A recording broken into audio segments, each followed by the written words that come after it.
Hey YouTube, it's me, Brianna. So the past several weeks have been crazy busy with preparations for holidays and looking at apartments and starting a new book and whatnot, so I'm hoping that things will more or less calm down as we get into the new year, but maybe not, because I'm really bad at not staying busy. So, we'll just see how that goes.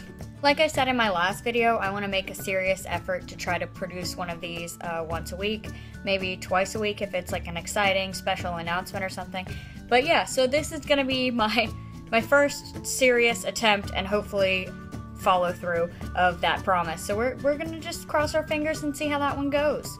If you're like me and you go through books like Nobody's Business, you'll be happy to hear that you can spend money on books without going completely broke.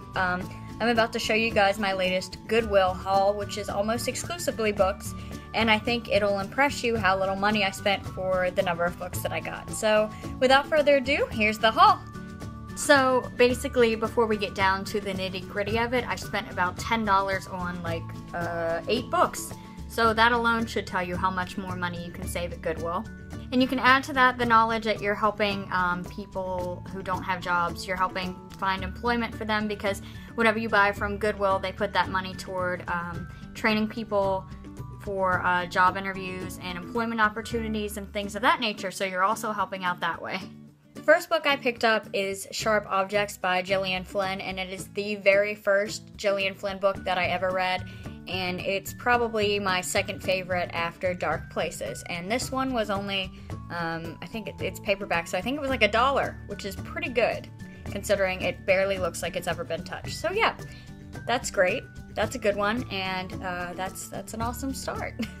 Next, we have Me Before You, which I have been dying to read because I've seen it pop up on so many different bestseller lists, and you'll notice that it is so new that it still has Target's little discount sticker on it. So yeah, that's pretty cool. It's also never been touched, and it was also $1.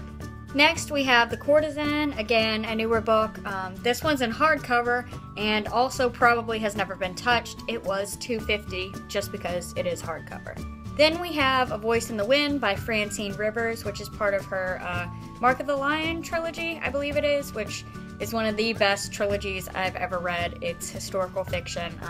It might also, I think it's also Christian fiction, but it's very, very well done. And this book, as big as it is, was only $1 too, because it's paperback. And then we have Wild, maybe only read like one time. I think there's a pin mark on the inside on one page, but what do I care? And it was $1. And I'm not even gonna really say anything about this one because you guys know me, and this was $1, and I was very, very happy. This is probably the best thing I found that day at Goodwill, so yeah. Okay, this movie is amazing, and I found this sucker for $1, so I was over the moon and ecstatic, and again, this looks like it's never been touched by human hands, so that's fantastic. Last, but certainly not least, we have Never Let Me Go, a book that I swore to read about 3.5 years ago and never actually touched, but now I bought it for $1 and I own it, so I'm definitely going to read it as soon as I possibly can. So, in a nutshell, I guess what I'm saying with this video is that you don't have to spend a ton of money to find quality books. You can go to your local Goodwill and spend a couple of bucks on some new or mostly new books and find, a new favorite read, or pick up some items on your TBR list, and the best part is you'll pay a fraction of the price of what you'd pay, say, in Target or Walmart. That's all the time I have for today. As always, feel free to comment, like, thumbs up, subscribe, etc. if you like this video, and go ahead and leave a comment below if you purchase books at Goodwill or a thrift store or yard sale, whatever. Just tell me how you save money on books, because I think that's really interesting, and I'm sure that would help a lot of other people. I will see you all sometime next week. Bye!